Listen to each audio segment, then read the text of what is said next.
During the decade of the 1930s, one of the world's most influential dictators rose to power.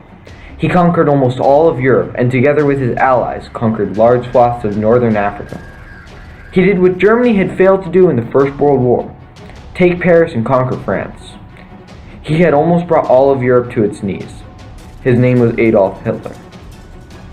But although he had all but won, his plan was foiled by a small island nation just to the west of his domain. In this documentary, we will be exploring how Great Britain standing up to Germany affected the course of World War II. Holding Off Hitler by Joseph Naffy and Matthew Tave.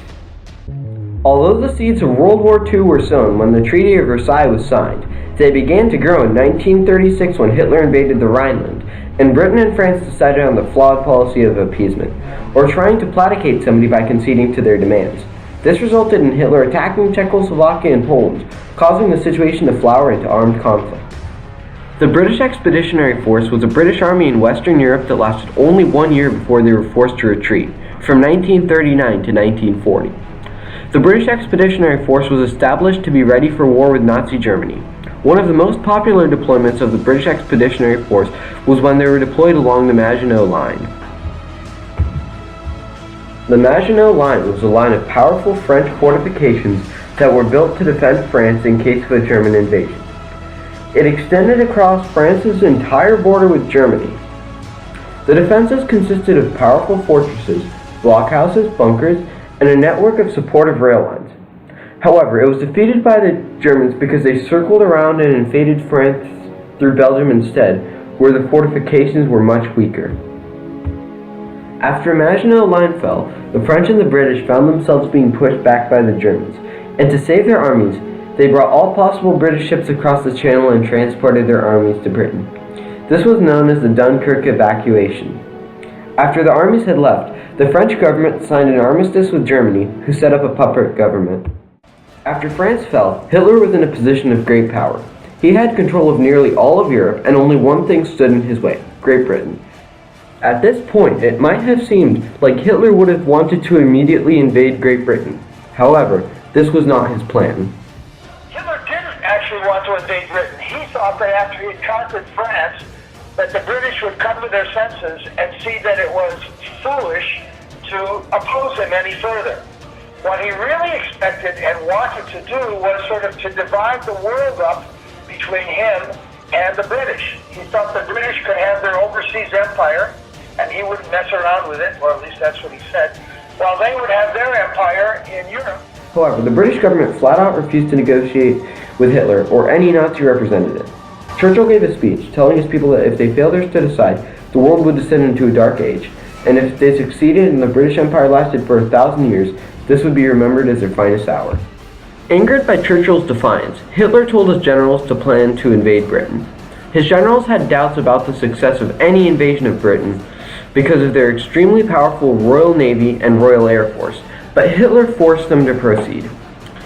But because of the doubtful success of a sea invasion, his generals suggested that he wage a war in the air and try to bomb the British into submission before invading them. After weeks of fighting, the German Air Force had almost destroyed the Royal Air Force. They lost almost 500 planes, and many of their airfields were destroyed. However, the Germans were not aware that the British were on their very last reserves. Then, by sheer chance, a German bombing raid that was meant to target the British military targets on the outskirts of London accidentally hit the city, killing civilians inside their homes.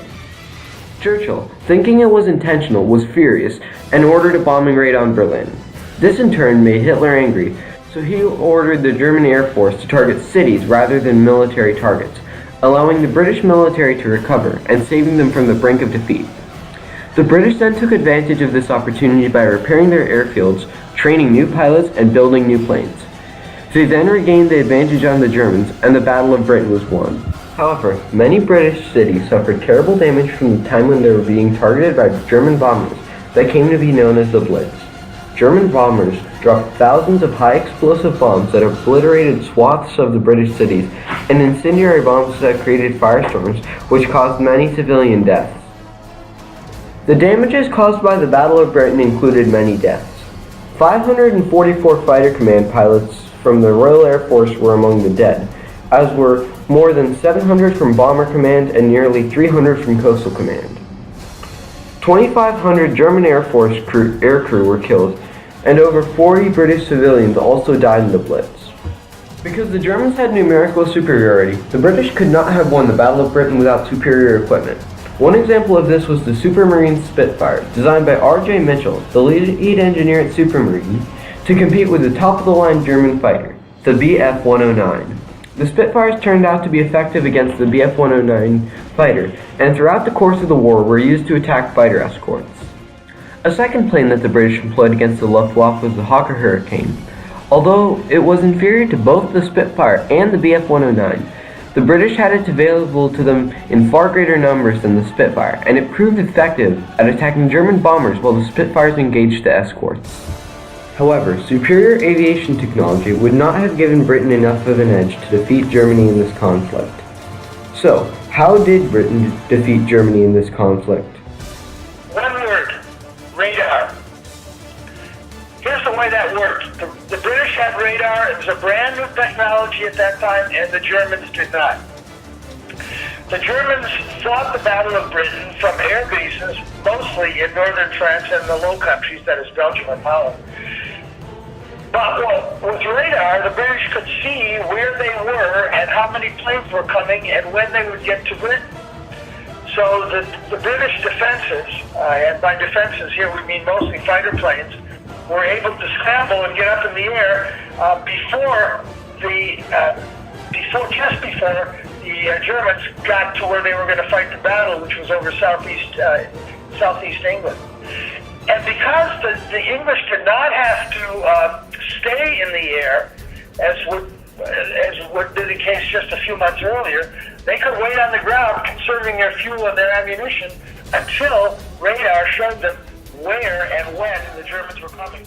The British built an entire radar detection system called Chain Home, which they aimed across the English Channel and used to detect aerial attacks as soon as possible.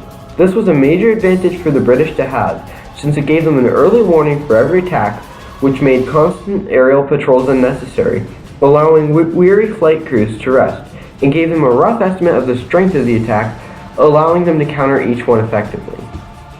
Although Britain had won the battle, they had not yet won the war. Then D-Day, also called the invasion of Normandy, began. On June 6, 1944, the Allied forces attacked the German forces, with a total of 61,715 troops landing in Normandy. Operation Bodyguard was planned from 1943 to 1944 and was a code name for the World War II plan from the Allied forces to deceive the Germans into thinking they were going to land somewhere else. They used fake tanks and planes that looked like the real ones from a distance to trick Germany. Britain also used scout planes to look at the enemy defenses and terrain. This was one of the crucial parts of D-Day, which in turn was one of the most important operations in the war. After the war, cities in Britain were war-torn and needed serious rebuilding. Britain started the effort of fixing the cities in the time called Reconstruction. The Marshall Plan was then made by the United States and gave Britain 26% of the benefits. This was used to rebuild war-torn London and other cities. After the end of World War II, there were many Nazi officials who needed to be held responsible for their crimes. To complete this objective, the Nuremberg trials were held. The defendants included Nazi officials and sympathizers. Although they were controversial at the time, they are now seen as a milestone towards the establishment of international justice. Big concept of humans going after those that committed such atrocities is something that we introduce to the students, and for the first time they often are thinking about this as adult humans on our planet and what they're going to do to contribute to the betterment of our societies, and we like them to think it through and understand that no matter what the crime is, somewhere perhaps there will be a punishment someday, and working toward a better tomorrow for everybody is what was one of the results of these Nuremberg trials. In conclusion, because of their refusal to bend the will of Nazi Germany, their tireless efforts to repel a German invasion during the Battle of Britain, their final destruction of Germany in the invasion that followed D-Day, their resilience during Reconstruction, and their determination to punish those who have committed crimes during the war, Great Britain standing up to Germany greatly affected the course of World War II. Special thanks to Dr. Parsasainen, Professor Kaler, and to the judges for taking time out of the day to enrich our education of all the students at Florida History Day.